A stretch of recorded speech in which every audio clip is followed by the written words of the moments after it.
Assalamu alaikum, on reprend la série sur les prophètes. Aujourd'hui, on va discuter autour du prophète Jonas. Donc, c'est une série, comme je vous l'ai dit précédemment dans les autres vidéos, qui est destinée aux enfants. Voilà, ça regroupe un peu les connaissances de base qu'ils doivent connaître sur chacun des prophètes qu'on va voir tous ensemble le long de ces journées. On va commencer par un verset du Coran. Bismillah. La traduction en français qui est « Jonas était certes du nombre des messagers, quand il s'enfuit vers le bateau comble ». Sourate l'Érangé, versets 139-140. Jonas, paix sur lui, est né à Ninive, ville de la région de Mossoul, en Irak. C'était une région très riche, aux terres fertiles, arrosées par des fleuves et des rivières multiples. Allah le désigna comme messager, pour guider un peuple important par le nombre. Allah évoque leur nombre en ces termes dans l'un de ses versets. Et l'envoyâmes ensuite comme prophète vers 100 000 hommes ou plus. Sourate l'Érangé, verset 147. Un peuple important, une région prospère, et pourtant les gens étaient loin de manifester leur reconnaissance à celui qui leur avait tout donné. Allah, à lui, gloire et majesté. Bien au contraire, ils étaient en plein égarement. Ils adoraient des idoles, ils oppressaient les plus faibles et faisaient régner autour d'eux le mal, la violence et l'injustice et l'impiété. Devant une situation aussi désastreuse, Allah leur envoya Jonas, paix sur lui, un des leurs, dont la droiture, la morale et la foi étaient connues de tous. Il était un messager qui leur recommandait la bienfaisance, les incitait à s'éloigner du mal et leur ordonnait d'adorer Allah, leur Seigneur, et le glorifier pour avoir créé cet univers si vaste et ce monde si généreux, où il se développait et prospérait. Face à son appel et son message, le peuple de Jonas se montra incrédule et méfiant. Ils lui répondirent « Comment oses-tu nous recommander une nouvelle religion, totalement inconnue de nous, et nous éloigner de la tradition de nos pères et de nos ancêtres ?» Ils rejetèrent son appel et le calomnièrent en le traitant d'ensorcelé, puis ils se mirent à l'éviter et à se détourner de lui. Jonas, paix sur lui, se retrouva étranger parmi son peuple. Cette situation dura très longtemps. Jonas, paix sur lui, continua à prêcher avec patience et persévérance, espérant toujours ramener son peuple sur la voie d'Allah. Mais tout cela fut vain, hélas. Jonas, paix sur lui, perdit tout espoir et se laissa emporter par la colère. Il s'adressa à son peuple en élevant le ton. « Ô mon peuple, je vous ai conseillé du mieux que je pouvais. J'ai été patient avec vous, mais vous ne m'avez pas suivi, alors je vous mets en garde. Si vous persistez dans votre conduite, la colère divine s'abattra sur vous, et nul n'en échappera, comme cela s'est produit par le passé avec le peuple de Noé, paix sur lui. Le peuple de Houd, paix sur lui, de Salah, paix sur lui, et le peuple de Lot, paix sur lui. Son peuple attendit durant 3 jours le châtiment annoncé. Passé ce délai, le peuple de Jonas se mit à douter encore plus de la parole de leur prophète et le traita même de menteur. Ils le chassèrent de leur cité en le traitant d'imposteur. Ce peuple pensait être définitivement à l'abri de ce en quoi il se trompait. 2 jours plus tard, le ciel couvrit de nuages menaçants. Le vent se mit à souffler avec rage tandis que les éclairs déchiraient le ciel et que le tonnerre grondait. La terre s'assombrit. Les animaux sauvages regagnèrent leur tanière et les oiseaux leur nid. Alors le peuple de Jonas comprit que leur prophète disait vrai, que son message était une parole révélée par Allah et que ses conseils et recommandations étaient dictés par la raison et le bon sens. Les gens furent saisis par la crainte et l'effroi. Ils comprirent que nul ne pouvait les protéger du châtiment qui s'annonçait. Comme un seul homme, tout le peuple, hommes, femmes, vieux, jeunes, nourrissons, sortirent de leur maison et se réunirent sur les places pour demander pardon au Seigneur, levant les mains au ciel, priant, pleurant et se prosternant. Le peuple entier se montra sous un jour nouveau, repentant, saisi par la crainte d'Allah, regrettant sa conduite passée. Allah, en son infinie miséricorde, agréa leur repentir et retint son châtiment. Le vent se calma, les nuages disparurent, le ciel s'éclaircit. Le soleil réapparut et les animaux sortirent de leur cachette. Tout le peuple fêta dans la joie, mais aussi les prières et le recueillement ce pardon du Seigneur. Tous, hommes, femmes, enfants, se mirent à adresser à Allah louanges et remerciements pour sa grâce et sa miséricorde. Ils reprirent le droit chemin, renièrent leur divinité et reconnurent la véracité du message de Jonas, ainsi que l'unicité d'Allah. Pendant ce temps, Jonas, paix sur lui, quitta la cité et voulut s'éloigner aussi vite que possible de ce peuple impie sur lequel pesait la menace d'un châtiment exemplaire. Il s'en alla vers la mer et embarqua dans un bateau pour se rendre à l'autre rivage. Une fois tous les passagers à bord, le bateau s'en alla par une mer calme, un temps ensoleillé. La traversée s'annonçait calme et les voyageurs étaient sereins. À mi-chemin, au beau milieu de la mer, le temps se gâta, le ciel s'assombrit. Le vent se mit à souffler, la mer s'agita et les vagues devinrent menaçantes. Le bateau se mit à tanguer, ballotté par les flots. L'heure était grave. Le capitaine se mit à réfléchir à la situation et à la façon de mener le bateau à bon port. Il ne trouva qu'une solution et la soumit aux passagers. Il leur dit « Comme vous pouvez le constater, nous sommes en danger de mort.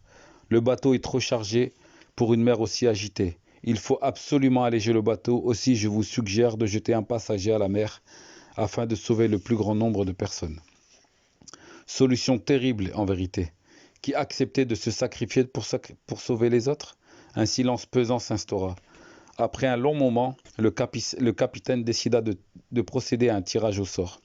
Celui que le sort désigna devra se jeter à l'eau. Avec l'accord de tous, on procéda au tirage au sort qui désigna Jonas, le prophète d'Allah, paix sur lui. Les passagers s'opposèrent à ce résultat, qui condamnait le meilleur d'entre eux, car ils connaissaient tous la droiture, la bonté et la piété de Jonas. On procéda à un deuxième tirage qui désigna une fois de plus Jonas, paix sur lui. Il s'apprêta à se jeter à l'eau, lorsque ses compagnons de voyage s'y opposèrent et procédèrent à un troisième tirage. Une fois encore, le tirage désigna Jonas, paix sur lui, et tous comprirent qu'ils ne pourraient pas s'opposer au destin. Jonas, paix sur lui, se jeta à l'eau.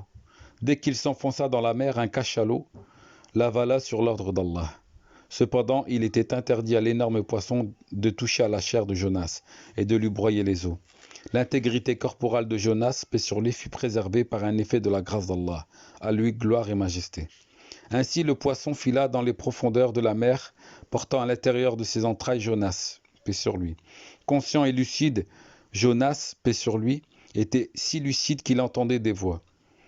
Il s'agissait des prières et des louanges adressées par toutes les créatures marines au Créateur de l'univers. Jonas, paix sur lui, à son tour se mit à implorer Allah. « Seigneur, je t'implore et je m'adresse à toi d'un lieu que personne avant moi n'a connu. J'implore ton pardon. » Il pria et demanda à Allah de lui accorder son pardon pour avoir manqué de patience et d'endurance envers son peuple. Et pour finir, il s'exclama. « Pas de divinité à part toi, pureté à toi, j'ai été vraiment du nombre des injustes. » Il était saisi par une angoisse extrême, terrifié par le triple enfermement qu'il subissait, puisqu'il était prisonnier des entrailles de la baleine, prisonnier des profondeurs de l'océan et aussi de l'obscurité d'une nuit sans fin. Sans ce repentir sincère et ses prières ferventes et ininterrompues, Jonas, paix sur lui, serait resté dans le ventre du poisson jusqu'au jour du jugement dernier, comme nous l'indique notre Seigneur en son verset. S'il n'avait pas été parmi ceux qui glorifient Allah, il serait demeuré dans son ventre jusqu'au jour où l'on sera ressuscité. Allah, en sa gloire, sauva Jonas, paix sur lui, et ordonna à la baleine de rejeter son corps. Jonas, paix sur lui, fut déposé par la baleine sur une plage désertique. Il était chétif, pâle, très faible, et il dit qu'il était aussi fragile qu'un poussin dépourvu de duvet, ou encore aussi vulnérable qu'un nouveau-né, car durant son séjour dans les entrailles du poisson, Jonas n'avait ni mangé ni bu. Dans cette détresse absolue, Allah, gloire à lui, eut pitié de Jonas, et paix sur lui, et lui accorda sa miséricorde pour le protéger du soleil brûlant. Allah fit pousser pour Jonas, paix sur lui, un plant de citrouille ou courge. Cette plante étendit ses larges feuilles au-dessus de Jonas et le couvrit de son ombre. De plus, Allah procura à son protégé une chèvre sauvage qui vint l'abreuver de son lait matin et soir. Ainsi se manifesta la grâce divine envers Jonas, paix sur lui. Pur croyant qu'Allah évoque ainsi en l'un de ses versets. Nous l'exaucâmes et le sauvâmes de son angoisse, et c'est ainsi que nous sauvons les croyants. Ainsi Allah exauce toujours les appels des croyants, fidèles et fermes dans leur foi.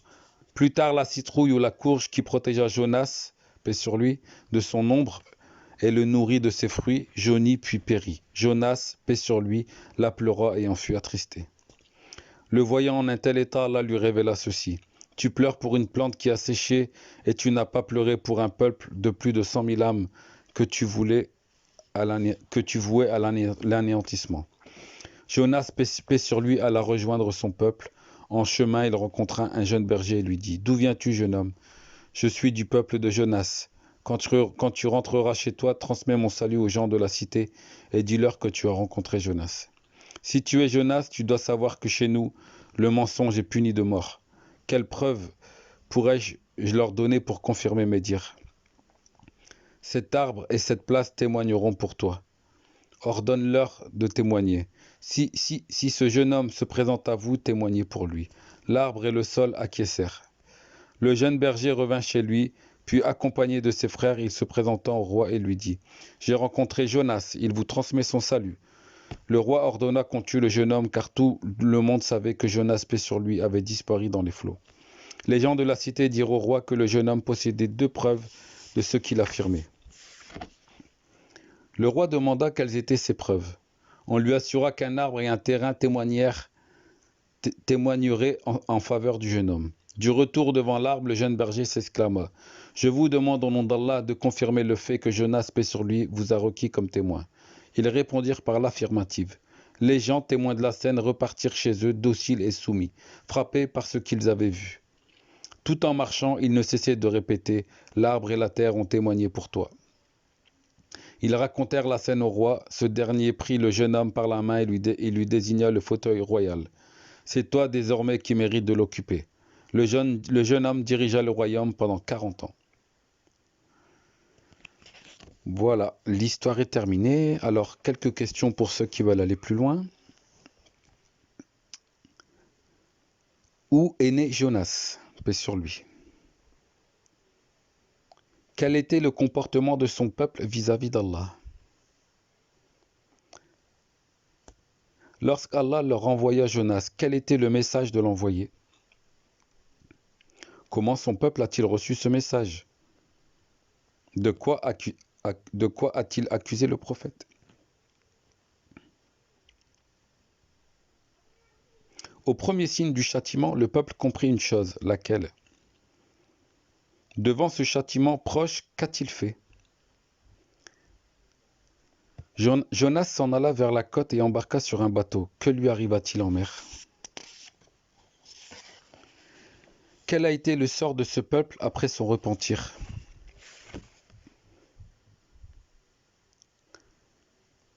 Que disait Jonas dans le ventre du poisson?